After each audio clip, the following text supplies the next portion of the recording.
बिस्मिल्लाहिर्रहमानिर्रहीम। अस्सलाम वालेकुम दोस्तों बुजुर्गों।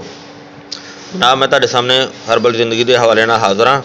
अज एक वीडियो पेश कर रहे हैं जनाब जिहड़ी कि मोशन लग जाते हैं, जिन्होंने कोई मोशन हटते ही नहीं कि खाना खाने तो बाद फौरी मोशन आ जाता है। बच्चा होए या वड्डा होए, बच्चा होए तो उनकी खुराक जी है थोड़ी जी कम कर देनी है, वड्डा बंदा होएगा बड़ा आदमी होएगा उनकी खुराक जी ने वो ज़्यादा रखनी है, कम अज़ कम आधा चम्मच। जनाब यह तीन आइटमां ने यह तुहाडे सामने हाज़र ने और ये तुहानूं मैं दसना ये की चीज़ां ने। यह दोस्तों यह माई है, माई यह पाउडर है मोचरस, इनू संबील भी कहा जाता है मोचरस। यह नसपाल है, नसपाल अनार का छिलका नसपाल। यह जनाब तीन आइटमां ने, इन्हों कुट के इन्हों का सफूफ बनाना है और जो सफूफ बनाने के वेले कुटन के वेले इहदे च एक स्टांग मिश्री पा लेनी है ताकि खाने दे विच आसानी हो जाए।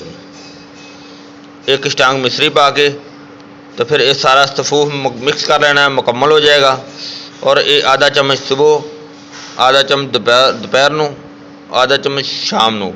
खाना खाने तो फौरी बाद भी खा लिया जाए तो बेहतर है, अगर खाना खाने तो पहले भी खा लिया जाए तो बेहतर है।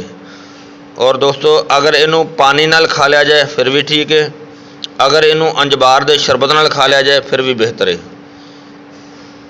दोस्तों यह पुराने तो पुराने मोशन इहदे नाल ठीक हो जाएंगे और इनका बहुत ही अच्छा रिजल्ट है। और दोस्तों यह तुसीं जिस बंदे नूं तकलीफ होवे और ये इस्तेमाल करे और इनका इंशाअल्लाह अच्छा रिजल्ट होएगा। और जिहड़ा ये मोशन की ये बीमारी हुंदी है, खाने तो फौरी बाद मोशन आ जाता है, उन्होंने संगरैनी की बीमारी कहा जाता है। और इनका बहुत ही अच्छा रिजल्ट है और इंशाअल्लाह इहदे नाल वो ठीक हो जाएगी।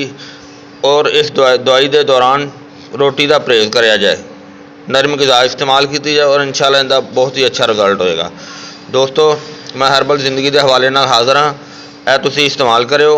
अगर ये वीडियो देख के इनका फ़ायदा हासिल करो और अगे भी शेयर करो और होर दोस्तों भी इस चीज़ का आगाह करो, दस्यो। और दोस्तों अगर तुहानूं वीडियो अच्छी लगे लाइक करो और इस दे नाल अगर कोई तुहानूं किसी मसले की जरूरत पेश होए तो वो तुसीं कमेंट करके मसला क्लीयर कर सकते हो, पूछ सकते हो। दोस्तों इस वीडियो के नाल हाज़र इजाज़त चाहांगा। अल्लाह हाफिज़। अस्सलामु अलैकुम वरहमतुल्लाह।